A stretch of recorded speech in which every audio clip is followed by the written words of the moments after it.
Hey, this is Smokin' Dave, and you're listening to a man who thinks Aunt Esther from Sanford and Son is the best-looking woman in TV history. It's the Kevin Friedman Show.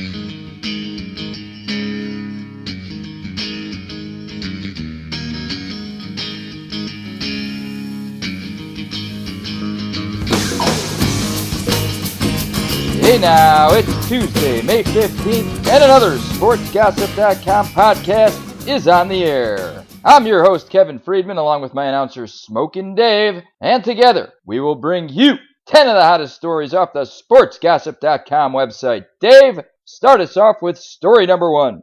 Cole Beasley drops debut rap album.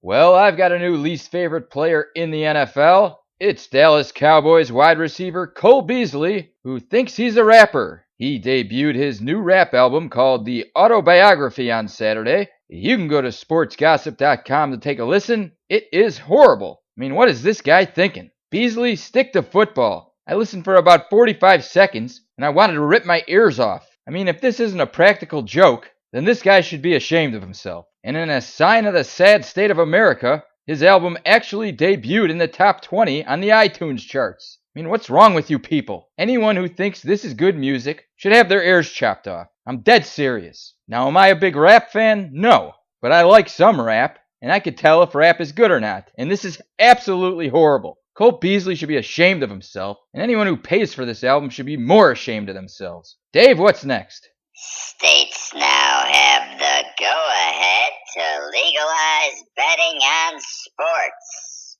The Supreme Court struck down a federal law that prohibits sports gambling Monday in a landmark decision that gives states the go-ahead to legalize betting on sports. Now, I can think of a couple people that are not going to be too happy about this. The obvious one is the state of Nevada, which had $4.8 billion wagered at Nevada sportsbooks in 2017. And I'm sure your local bookie and the mafia are not too happy about this decision either. We have a caller on the line who wants to weigh in on this. Let's go to him. It's Rocco the Enforcer. Rocco, you there? This new law is bullshit. It's messing with my livelihood. What do you mean? I've been an enforcer for Don Mastacholi for the past 22 years, and he fired me this morning. Now I need to find a new job. You guys hiring over there at Sports Gossip? Hey, you never know. What are your qualifications? Well, I'm really good at intimidating people who owe money to my mafia boss, and my specialty is breaking kneecaps. All right, Rocco, we'll take that into consideration. If we have any openings, you'll be our first call. Dave, what's next? Dwayne Casey writes a thank you letter to Toronto. The Raptors coach was fired just days after winning the Coach of the Year award. He led the franchise to a record 59 wins this season, and they had the top seed in the East for the first time. In his 7 years with the franchise, he was 320 and 238, and by far the winningest coach in franchise history. So why was he fired? That is a great question. It makes zero sense to me. If you ask me, coaching in the NBA is one of the most overrated, overpaid jobs in the world. Basically, if you have a good enough team and you're not a total moron, then you're going to win. That's the bottom line. For all these people that claim Phil Jackson is the greatest coach in NBA history, they're insane. You know why he's even considered that? It's because of Michael Jordan, Kobe Bryant, and Shaquille O'Neal.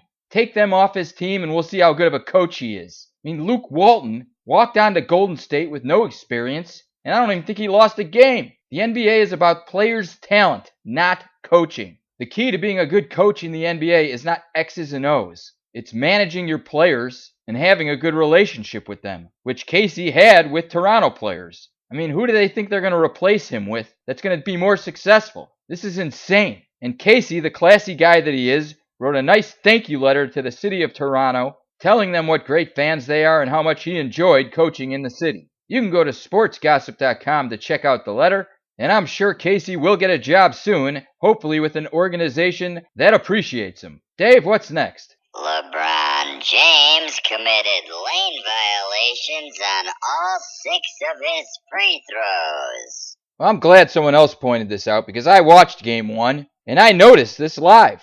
The guy steps over the line every time he shoots a free throw. And he got called for it last series, so he should know better. He didn't get called for it once in Game 1. Refs got to get their heads out of their asses. If I could see it on TV, then they should see it. And hopefully any talk of LeBron MJ comparisons, which popped up again last week, will be shut down for good. Because MJ would have never had a game like LeBron did in Game 1. It's the bottom line. JJ Barea shut him down in the past. Now the Celtics shut him down. I still think LeBron's going to win this series and lose in the finals. But I am sick of these comparisons. Anyone who makes them is a total idiot. And LeBron, start focusing on staying behind the line on your free throws. And if you're not going to, then refs, get some balls and call them for it. Dave, what's next? Tom Brady won Mother's Day. Now this is one of the dumbest headlines I've ever read. Brady went on his social media to wish his mom and his wife a happy Mother's Day, posted pictures of them, also posted wishing his sisters a happy Mother's Day. You know who he didn't wish a happy Mother's Day to? His first wife, which he divorced and had a kid with. Where's her happy Mother's Day? And why do you have to go on social media in the first place to wish your mom a happy Mother's Day? So I can read it? Hey Brady, I don't give a shit about your mom. You do what a normal person does. You call your mom or you go see her and you say happy Mother's Day face to face. You don't need to post a message for the world to see. And if you're gonna do that, then include the wife who you abandoned, who's the mother to your first child. So Brady didn't win Mother's Day. Brady lost Mother's Day if you ask me. Dave, what'd you do for Mother's Day? Well, my mom's 126 years old and still kicking. She lives in a retirement community, but I couldn't visit her because I've been banned from it. How did you get banned from a retirement community? Well, let's just say I was accused of fixing the bingo game. What, you rigged the bingo game so your mom could win? Of course not. I rigged it so I could win. There's big money in retirement community bingo. Dave, I gotta say, you're a horrible son. And that's 5 stories down, 5 to go. We gotta take a break. We'll be back right after this. Well, hey there. This is Antonio Finkelstein of Antonio Finkelstein's world famous prostitution app. And I'm excited to tell you about my latest business venture. For a low price, I, Antonio Finkelstein, will come to your house and take tasteful nude photos just for you. No longer do you have to take those naked selfies in the mirror under bad lighting and terrible angles. I was mentored in nude photography in Peru by the legendary Master Yamaguchi Rodriguez himself. So you can count on me to take some fantastic nude pictures of yourself. So contact me, Antonio Finkelstein. You can reach me through my prostitution app, and you'll be looking great naked in no time. And we're back. Dave, give us that next story. Hold on, I'm booking an appointment with Antonio Finkelstein. That can wait. Just give us the next story. Fine, but if he's fully booked before I get an appointment, I will never forgive you. I'll take that chance. What's next? Houston Bakery selling James Harden-inspired donuts. You can go to sportsgossip.com to check out these donuts. They look pretty disgusting if you ask me. The Pena Donuts and Diner in Houston is trying to take advantage of the Rockets in the Western Conference Finals. They lost Game 1 last night, 119-106 to the Warriors. Harden had 41 points on 14 of 24 shooting, 5 of 9 from the three-point line. He had a great game, but the Rockets still lost their home court advantage. But at least Rockets fans can drown their sorrows with a glass of milk and a disgusting-looking James Harden donut. We've got a caller on the line who wants to discuss this story. It's everybody's favorite Russian, Ivan Babushka. Ivan, you there? Milosh, Kevin. Ivan Babushka's Dining Emporium would like to announce for a limited time we are having very special James Harden Vatruska. Didn't you say James Harden was not a manly man the other week? I did say this, Kevin, but you have to strike while the iron is hot. Alright, you could pick up your James Harden Vatruskas at Ivan Babushka's Dining Emporium. Dave, what's next? Gender reveal outside of Wrigley ruined by terrible pitch. Well, normally I don't like to rip my fellow Cubs fans, but this video is too good not to mention. A couple was outside Wrigley Field yesterday doing a gender reveal. They had a baseball filled with pink or blue dust, which the wife pitched to her husband. It was a terrible pitch. The husband couldn't even swing at it. He tried to catch it. Instead, he dropped it, and the ball exploded on the ground. They pretty much ruined the gender reveal, but congratulations to them, they're having a boy. And once again, you can watch that video at sportsgossip.com. Dave, what's next? Jimmy Garoppolo's girlfriend dancing on women at the club.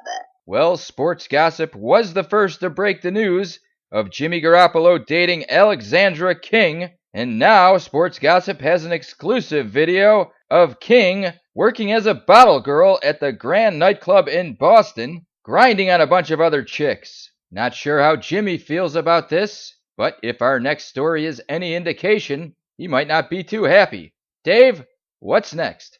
Jimmy Garoppolo spotted outside of a San Jose bar with a blonde. While Jimmy G's girlfriend Alexandra King was grinding on girls in Boston, Jimmy G was busy in San Jose at a bar called the Paper Plane, grinding on some hot blonde. You can check out the picture at sportsgossip.com. Not too sure how Alexandra's going to feel about this one, but I do know Jimmy G's agent is not going to feel great about this one. He calls us repeatedly, threatening us all the time to stop doing Jimmy G stories, but guess what, buddy? We're not going to stop.